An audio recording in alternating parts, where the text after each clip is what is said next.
He actually spoke to the president of the United States. He did Joe speak Biden, with President Biden. and he has said time and again that he and the federal government are working well together. So who here is politicizing this? Over on CNN, we played a couple clips of this guy, Scott Jennings, who's a Republican consultant. And he's always, it's always 5 against 1 because that's how they want to frame everything to make it always seem like, the scary Republican is the minority and the mean guy.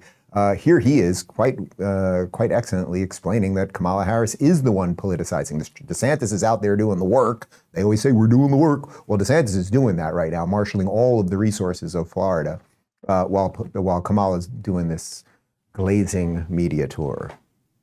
I mean, she's attacking the governor of a state that's about to get lashed with one of the most historic hurricanes we've ever seen. Is she crazy?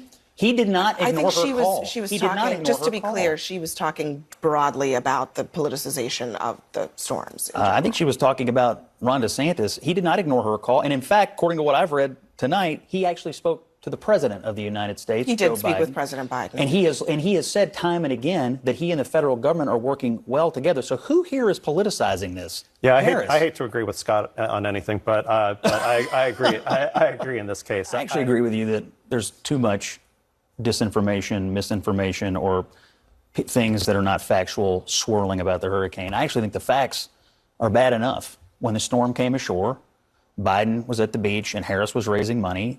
And that was on September 26th. On September 27th, we had devastation in North Carolina. It wasn't until October the 2nd that the president mobilized the military, and it wasn't until the 5th that they mobilized 500 search and rescue out of the military.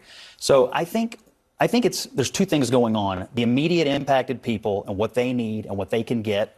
People need to consult their local officials and governors about that. But there is a conversation to be had here about spending priorities, yes, and also about presidential decision making, which in my opinion, and in the opinion of a lot of Republicans, were really, really slow. I think you're totally right about spending priorities. That's a big conversation. Hopefully one day we will have that conversation.